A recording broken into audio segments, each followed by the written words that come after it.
Segunda parte del ingenioso hidalgo Don Quijote de la Mancha. Capítulo 9. Donde se concluye y da fin a la estupenda batalla que el gallardo vizcaíno y el valiente manchego tuvieron. Dejamos en la primera parte de esta historia al valeroso vizcaíno y al famoso Don Quijote con las espadas altas y desnudas, en guisa de descargar dos furibundos fendientes, tales que, si en lleno se acertaban, por lo menos se dividirían y fenderían de arriba abajo y abrirían como una granada, y que en aquel punto tan dudoso paró y quedó destroncada tan sabrosa historia, sin que nos diese noticia su autor donde se podría hallar lo que de ella faltaba. Causóme esto mucha pesadumbre, porque el gusto de haber leído tan poco se volvía en disgusto, de pensar el mal camino que se ofrecía para hallar lo mucho que, a mi parecer, faltaba de tan sabroso cuento. Parecióme cosa imposible y fuera de toda buena costumbre que a tan buen caballero le hubiese faltado algún sabio que tomara a cargo el escribir sus nunca vistas hazañas, cosa que no faltó a ninguno de los caballeros andantes, de los que dicen las gentes que van a sus aventuras, porque cada uno de ellos tenía uno o dos sabios, como de molde, que no solamente escribían sus hechos, sino que pintaban sus más mínimos pensamientos y niñerías, por más escondidas que fuesen, y no había de ser tan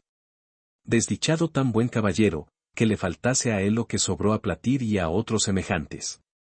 Y así, no podía inclinarme a creer que tan gallarda historia hubiese quedado manca y estropeada, y echaba la culpa a la malignidad del tiempo, devorador y consumidor de todas las cosas, el cual, o la tenía oculta o consumida.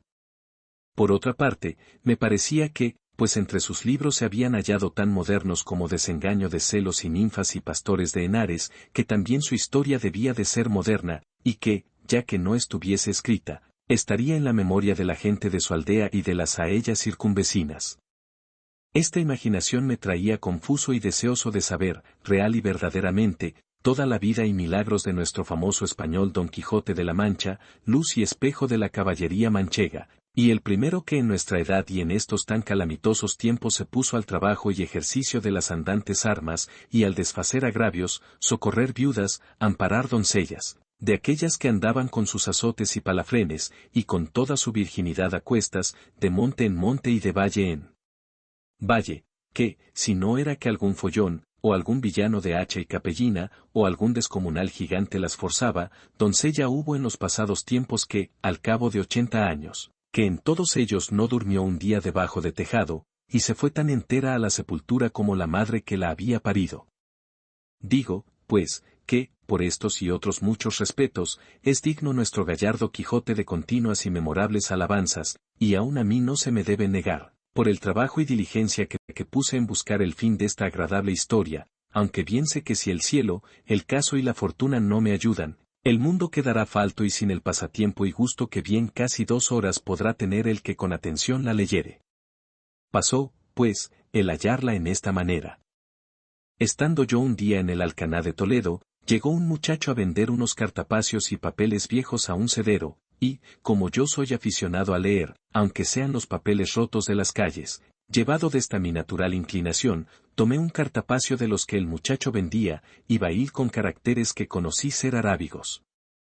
Y, puesto que, aunque los conocía, no los sabía leer, anduve mirando si parecía por allí algún morisco aljamiado que los leyese, y no fue muy dificultoso hallar intérprete semejante, pues, aunque le buscara de otra mejor y más antigua lengua, le hallara. En fin, la suerte me deparó uno, que, diciéndole mi deseo y poniéndole el libro en las manos, le abrió por medio, y, leyendo un poco en él, se comenzó a reír. Preguntéle yo que de qué se reía, y respondióme que de una cosa que tenía aquel libro escrita en el margen por anotación.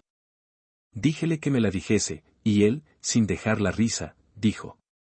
Está, como he dicho, aquí en el margen escrito esto, esta Dulcinea del Toboso, tantas veces en esta historia referida, dicen que tuvo la mejor mano para salar puercos que otra mujer de toda la Mancha.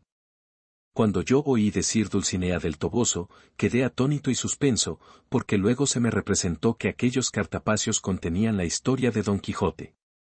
Con esta imaginación, le di priesa que leyese el principio, y, haciéndolo ansí, volviendo de improviso el arábigo en castellano, dijo que decía, Historia de Don Quijote de la Mancha, escrita por Cide Hamete Benengeli, historiador arábigo.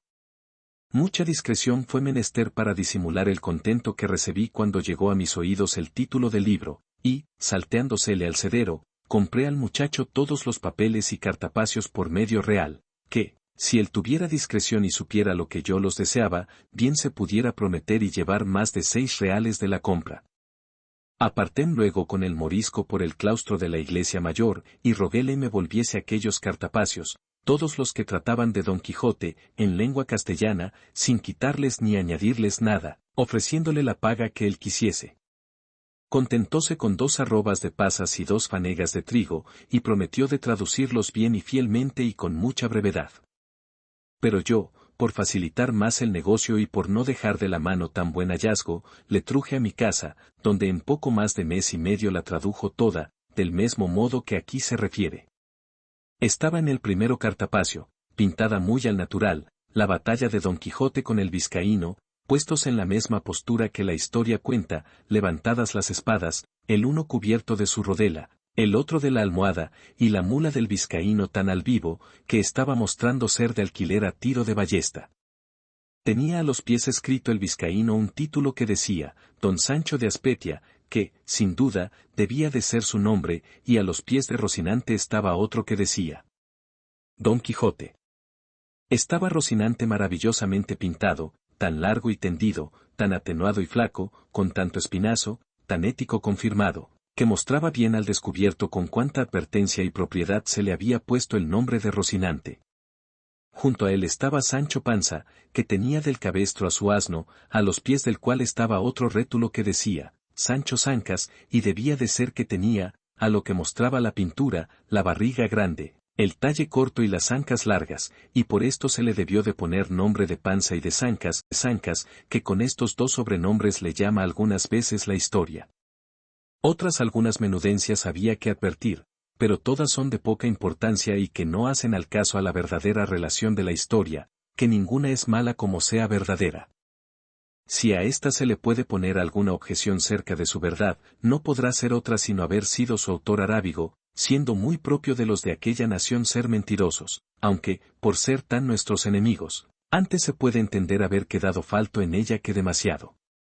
Y ansí me parece a mí, pues, cuando pudiera y debiera extender la pluma en las alabanzas de tan buen caballero, parece que de industria las pasa en silencio, cosa mal hecha y peor pensada, habiendo y debiendo ser los historiadores puntuales, verdaderos y no nada apasionados, y que ni el interés ni el miedo, el rancor ni la afición, no les hagan torcer del camino de la verdad, cuya madre es la historia, émula del tiempo, depósito de las acciones, testigo de lo pasado, ejemplo y aviso de lo presente, advertencia de lo porvenir. En esta sé que se hallará todo lo que se acertare a desear en la más apacible, y si algo bueno en ella faltare, para mí tengo que fue por culpa del galgo de su autor, antes que por falta del sujeto. En fin, su segunda parte, siguiendo la traducción, comenzaba de esta manera. Puestas y levantadas en alto las cortadoras espadas de los 2 valerosos y enojados combatientes, no parecía sino que estaban amenazando al cielo, a la tierra y al abismo, tal era el denuedo y continente que tenían. Y el primero que fue a descargar el golpe fue el colérico vizcaíno, el cual fue dado con tanta fuerza y tanta furia que, a no volvérsele la espada en el camino, aquel solo golpe fuera bastante para dar fin a su rigurosa contienda y a todas las aventuras de nuestro caballero, más la buena suerte, que para mayores cosas le tenía guardado, torció la espada de su contrario, de modo que, aunque le acertó en el hombro izquierdo, no le hizo otro daño que desarmarle todo aquel lado, llevándole de camino gran parte de la celada, con la mitad de la oreja, que todo ello con espantosa ruina vino al suelo, dejándole muy maltrecho. Válame Dios, ¿y quién será aquel que buenamente pueda contar ahora la rabia que entró en el corazón de nuestro manchego, viéndose parar de aquella manera? No se diga más, sino que fue de manera que se alzó de nuevo en los estribos, y, apretando más la espada en las 2 manos, con tal furia descargó sobre el vizcaíno, acertándole de lleno sobre la almohada y sobre la cabeza, que, sin ser parte tan buena defensa, como si cayera sobre él una montaña, comenzó a echar sangre por las narices, y por la boca y por los oídos, y a dar muestras de caer de la mula abajo, de donde cayera, sin duda, si no se abrazara con el cuello, pero, con todo eso, sacó los pies de los estribos y luego soltó los brazos, y la mula, espantada del terrible golpe, dio a correr por el campo, y a pocos corcovos dio con su dueño en tierra. Estábaselo con mucho sosiego mirando Don Quijote, y, como lo vio caer, saltó de su caballo y con mucha ligereza se llegó a él, y, poniéndole la punta de la espada en los ojos, le dijo que se rindiese, si no, que le cortaría la cabeza. Estaba el vizcaíno tan turbado que no podía responder palabra, y él lo pasara mal, según estaba ciego Don Quijote, si las señoras del coche, que hasta entonces con gran desmayo habían mirado la pendencia, no fueran a donde estaba y le pidieran con mucho encarecimiento les hiciese tan gran merced y favor de perdonar la vida a aquel su escudero. A lo cual Don Quijote respondió, con mucho entono y gravedad. Por cierto, fermosas señoras, yo soy muy contento de hacer lo que me pedís, mas ha de ser con una condición y concierto, y es que este caballero me ha de prometer de ir al lugar del Toboso y presentarse de mi parte ante la sin par doña Dulcinea, para que ella haga de lo que más fuere de su voluntad. La temerosa y desconsolada señora, sin entrar en cuenta de lo que Don Quijote pedía, y sin preguntar quién Dulcinea fuese, le prometió que el escudero haría todo aquello que de su parte le fuese mandado. Pues en fe de esa palabra, yo no le haré más daño, puesto que me lo tenía bien merecido.